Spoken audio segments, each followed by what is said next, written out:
Hemos estado hablando de este personaje de Sansón. Juan tuvo la presentación de este personaje la semana pasada y en esta mañana y en la próxima reunión vamos a hablar de los paralelismos que hay, las enseñanzas paralelas que hay de la vida de Sansón para nosotros.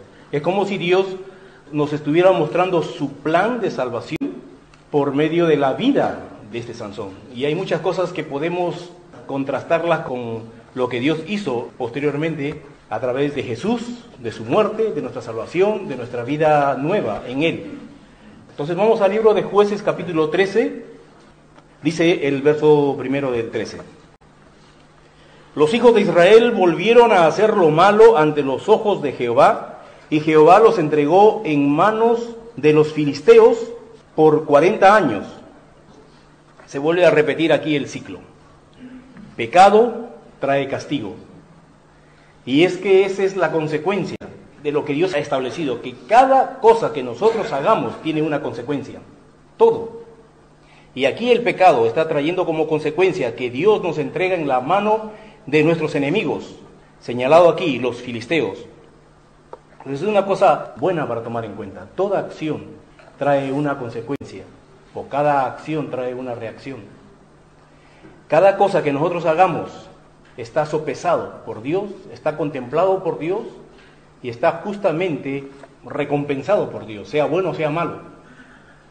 En el Antiguo Testamento hay una enseñanza de diente por diente y ojo por ojo. Así que si me hacían algo a mí, yo tenía que responderles en la misma medida. Pero con Jesús dijo, ya no te vengues tú, sino deja la venganza a Dios.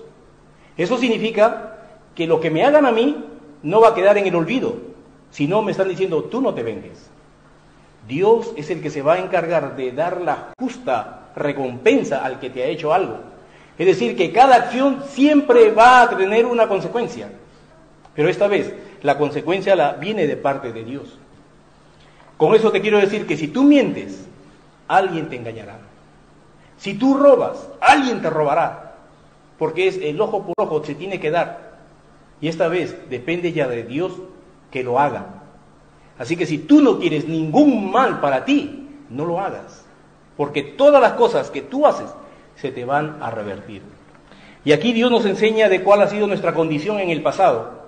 Pecamos contra Dios, nos rebelamos contra ese Dios, y Dios, ¿qué cosa hizo? Entregarnos en las manos de nuestro enemigo. Aquí se señala al enemigo como los filisteos. Y para saber un poquito acerca de los filisteos, sabemos que quienes repoblaron la tierra fueron los 3 hijos de Noé, Sem, Cam y Jafet.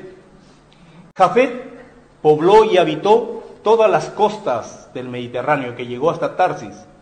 Y se sabe que ese lugar ha sido encontrado aquí en España, Tarsis. Mírense, hasta dónde vinieron a poblar los hijos de Jafet, toda Europa. En cuanto a los hijos de Cam, ellos habitaron la parte de Asia y la parte norte por Grecia y por Turquía. De ahí viene la palabra de Dios en Génesis capítulo 10, nos dice que de ahí, de Cam, vienen los filisteos. Habitaban en una isla, la isla de Creta. Y los hijos de Sem son los semitas. Ellos habitaron en todo lo que es Canaán y la parte de Mesopotamia. Y ellos poblaron esta región que nosotros conocemos como la Tierra Santa. Israel es un descendiente de Sem, que es los semitas. Y los filisteos vivían en esa isla de Creta, y cuando Grecia conquista la isla, los expulsa a ellos. Y ellos en muchas embarcaciones decidieron irse a buscar nuevas tierras donde establecerse. Así que bajaron hasta la ribera sur del mar Mediterráneo. Y hubieron 2 grandes grupos que quisieron conquistar las orillas. Unos se fueron a Egipto, trataron de conquistar Egipto, pero el faraón Ramsés III los combatió y los eliminó. Y otra parte fueron a habitar esta costa que nosotros la conocemos hoy en día, entre Tel Aviv y Gaza. Esa zona de la costa fueron habitados por estos filisteos. La palabra filisteo significa pueblo que viene del mar, o pueblo del mar. Son invasores. Los semitas tenían la costumbre de la circuncisión. Los filisteos no. Por eso es que le llamaban los incircuncisos.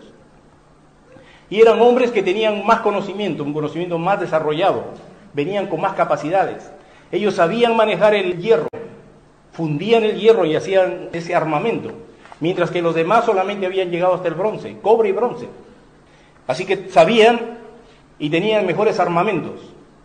También eran mejores orfebres. Toda su cerámica era hecha de una forma avanzada. También eran diestros construyendo naves. También eran buenos comerciantes, pero sobre todo eran hombres de guerra. Y ellos son tan antiguos como Abraham. Ya en el libro de Génesis se menciona acerca de los filisteos con este rey, Abimelec. Abimelec, el rey de los filisteos, hace un trato con Abraham de protección, porque vio que a Abraham prosperaba mucho y temía. Entonces hizo un trato para que no haya aniquilamiento entre ellos. Pero se les ve en su potencial como hombres de guerra e invasores justamente en el tiempo de los jueces. Y aquí con este 13º juez, que es Sansón, se le ve a los filisteos como una potencia muy grande. Eran enemigos poderosos. Y eso nos hace pensar también en nuestra condición actual. Todo hombre que está en pecado está bajo la influencia de uno que es más poderoso que él. Aquí los filisteos tenían esclavizados al pueblo de Israel por 40 años, toda una vida, esclavizados por los filisteos. ¿Por qué? Por producto de su pecado. Desobedecieron a Dios, andaban de acuerdo a sus pareceres y no tomaban en cuenta a Dios, y Dios los entregó en manos de sus enemigos, los filisteos, quienes los oprimieron, los conquistaron y los tenían cautivos y se aprovechaban de ellos. Así es la vida nuestra también, cuando estamos sin Dios, esclavos de un enemigo más poderoso que nosotros. Con ciertas libertades, parece que tenemos libertades, pero realmente estamos en la libertad en la que le asignamos nosotros a nuestros pajaritos que tenemos en casa, dentro de una jaula. Mi pajarito es libre, pero dentro de su jaula. Así también nos tiene el enemigo, libres, pero dentro de una jaula que él mismo hace. Y esa ha sido nuestra condición. Y aquí en esta historia se ve que el pueblo no clama a Dios. Sin embargo, Dios viene con una solución. Y eso nos hace ver también que la salvación que Dios trae para nosotros es de su pura misericordia, de su pura gracia. Es de la iniciativa de Dios. Y Él, desde el verso 2 al 5, va a levantar a un hombre con un propósito. ¿Cuál era ese propósito? Vencer a ese enemigo que es más fuerte que ellos. Y el nacimiento de Sansón es extraordinario, como también el nacimiento de un nuevo ser que Dios ha puesto dentro de nosotros es extraordinario. Dice que nace de una madre o de una mujer que era estéril, porque nosotros como humanos éramos incapaces de vencer a ese enemigo y no teníamos las fuerzas ni el cómo hacerlo. Incapaces, más débiles, no podíamos. Pero por una promesa del Señor, como la que vemos aquí en esta familia, una promesa de Dios: yo curaré la esterilidad y de ti saldrá un hijo consagrado para mí, el cual comenzará a libertarte de ese enemigo. Y cada uno de nosotros, eso es interesante, y te puede fortalecer también este conocimiento, que dentro de ti Dios ha despertado un nuevo hombre, al que le vamos a llamar un Sansón. Dentro de ti Dios ha puesto un Sansón, un hombre poderoso de Dios, un hombre espiritual, que se va y se puede fortalecer por Dios, y que es capaz de hacer frente al enemigo. Esa es nuestra condición como creyentes. Nosotros como humanos somos incapaces de ir a pelear contra el diablo y sus legiones. Incapaces, no podemos. Sin embargo, Dios ha puesto dentro de nosotros un ser poderoso en Dios, capaz de hacer frente a los enemigos y vencerlos y hacerlos retroceder y quitarnos el yugo de ellos sobre nosotros. Es interesante aquí ver que este ser que iba a nacer tenía que ser cuidado y estaba apartado para Dios desde su nacimiento. Tenía un voto sobre él, el voto del Nazareo, que constaba de no beber vino ni sidra, ni comer del fruto de la vid, ni la uva, ni las semillas, como se estilaban molerlas y hacer un tipo de alimento, ni las cáscaras de la uva para hacer las compotas, ni las hojas ni las ramas para hacer té. No podía tomar nada que provenga de la vid. A la misma vez, no tenía que estar en contacto ni cerca de los muertos, de las personas muertas. Nazareo significa separado, apartado, pero también significa corona. Y la parte visible era su pelo. No podía pasar navaja sobre su cabeza. Y era la parte visible, todos lo veían. Ese tiene un voto de nazareato. Es nazareo, no ha cortado su cabello. Es interesante ver cómo se cumple esto, cómo era el cumplimiento de este voto, que si un hombre hacía un voto de nazareato para Dios, por 2 meses vamos a decir, y ha pasado 1 mes y medio cuidándose, y de repente alguien cayó muerto cerca de él, le malogró el voto. Tiene que ir, cortarse todo el cabello y empezar de cero otra vez sus 2 meses. El cabello largo era el distintivo de que estaba él haciendo un voto. Bueno, esto eran las características aquí de Sansón. ¿Para qué Dios pidió que este hombre sea así apartado? Porque es la misma demanda que Dios hace de los suyos. Es diferente al mundo, diferente a los demás. Es una persona apartada. No encontramos en la palabra de Dios el propósito de este voto de nazareato. Solamente que se hacía el voto, que se tenía que cumplir, pero ¿para qué servía? No se dice. ¿Para agradar a Dios? ¿Para que Dios te contestara sobre una petición? ¿Para cuando tú cerraras algún negocio y la persona esté convencida que tú vas a cumplir con tu parte, hacían el voto? Puras especulaciones que hay acerca del propósito de este voto, no se dice. Pero lo que se dice es que había este voto y la forma en la que se tenía que cumplir. Pero este niño tenía que ser cuidado desde su gestación. Y quien estaba encargado de esto era su madre. Aunque la madre no tenía que hacer el voto, por causa del niño que se estaba gestando dentro de ella misma no tenía que tomar vino, no tenía que tomar sidra, ni tenía que comer nada que sea abominable o inmundo. Eso habla de un cuidado de este ser interior que se está formando dentro de nosotros, que tenemos que cuidar que sea santo, y al cuidarlo nosotros nos hacemos santos. Pues es el llamado, que nosotros seamos santos apartados. Pero también nos habla del trabajo de los padres sobre los hijos, que los padres tienen muchas veces que renunciar a ciertas cosas con tal de no contaminar a sus hijos. Aquí la madre tiene que someterse durante estos 9 meses o algo más a no tomar vino, a no tomar sidra, a no tomar té de la vid, a no comer ninguna otra cosa que pueda corromper al niño que se estaba gestando dentro de ella. Y ese es el trabajo muchas veces de los padres, de quitar toda la cosa mala a su alrededor para proteger a sus hijos. De repente no hemos tomado muy en serio esto y estamos esperando que Dios mismo nos diga a nosotros: hey, a Carlitos me lo separas para que sea mi siervo.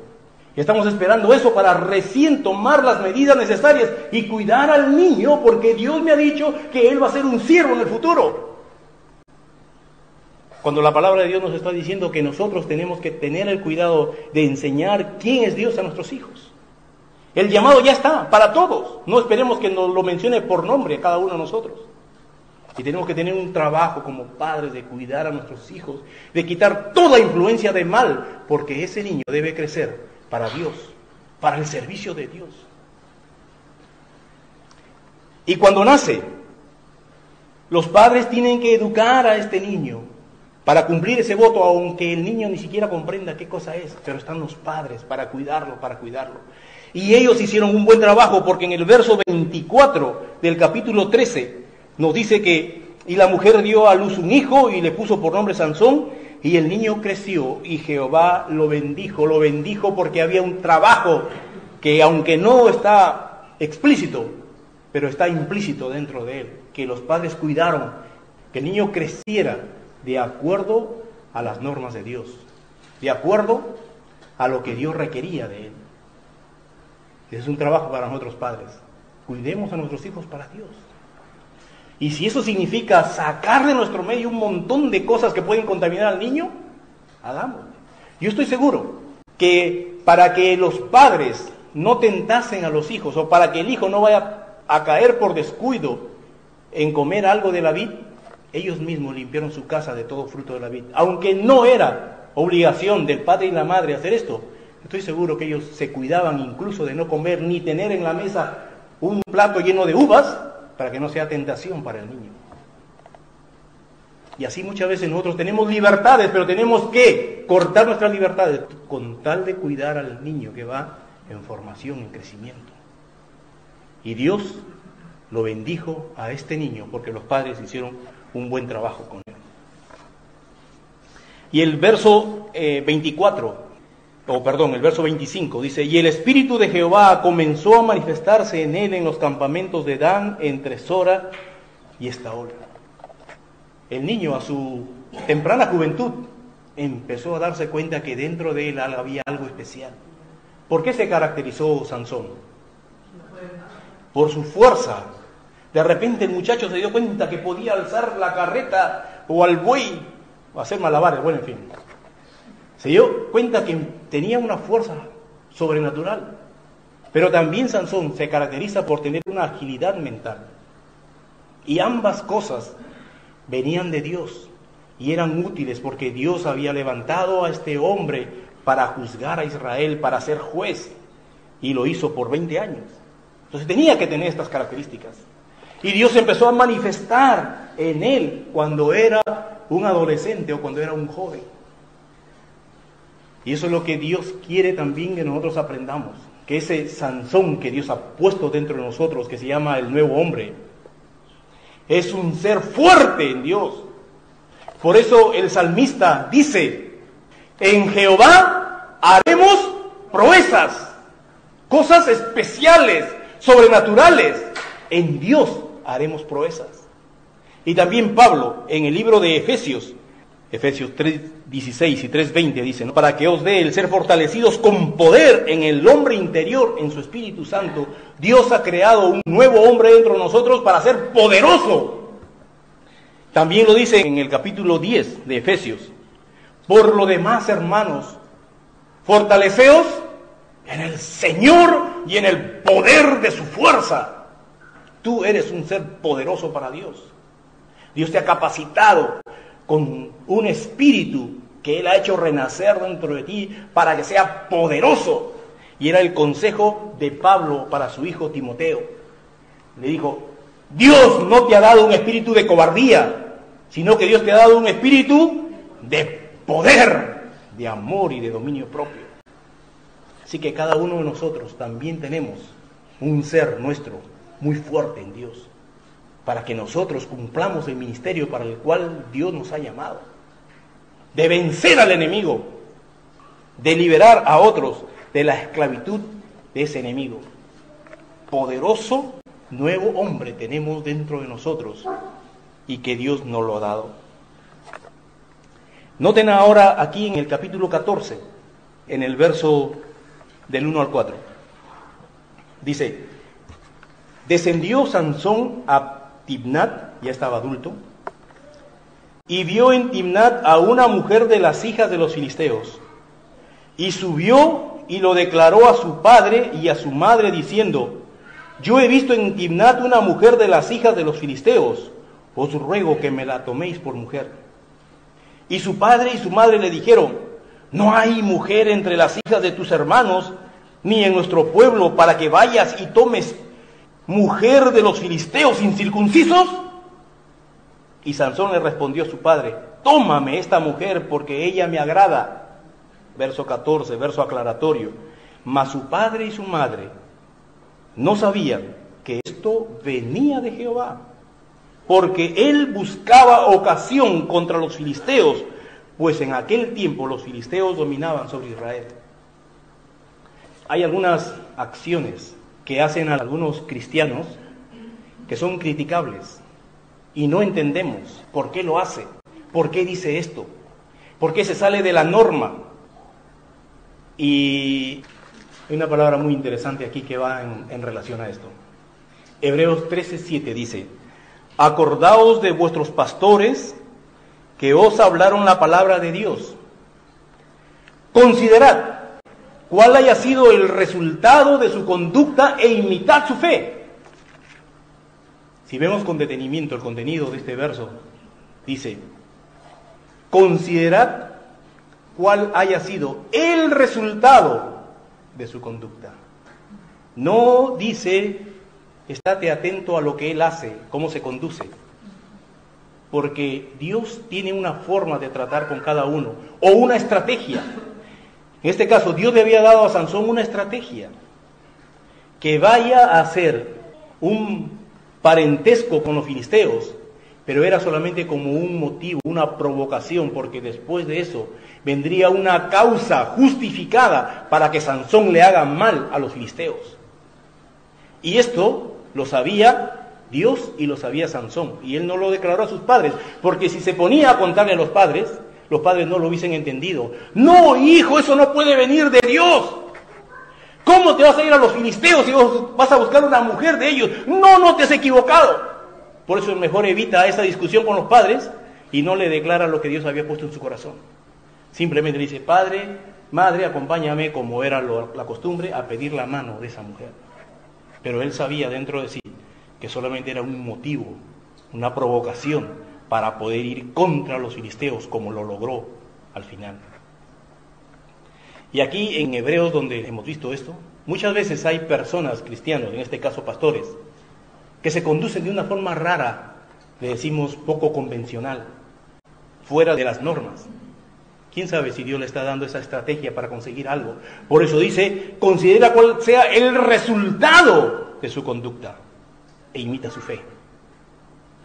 Dios te guía para algo, hazlo. Si Dios te dice que hagas algo que es fuera de lo normal, tal vez Dios te lo está colocando de esa forma. Vamos a ver el resultado. Si el resultado es bueno para Dios, nos dice a nosotros, imita su fe, que está creyéndole a Dios, aunque tenga que hacer cosas que no se comprenden, dentro de los límites, lógicamente, que Dios permite. Y aquí encontramos a Sansón que está haciendo esto, y cuando él está cumpliendo su cometido, versos 5 y 6, ¿qué le pasa? Dice, y Sansón descendió con su padre y con su madre a Timnat, y cuando llegaron a las viñas de Timnat, he aquí un león joven que venía rugiendo hacia él. Lo clásico, lo que nos pasa a nosotros cuando estamos haciendo la voluntad de Dios. Satanás se encrespa. No le gusta a Satanás que tú hagas la voluntad de Dios. Y sale como un león rugiendo para devorar.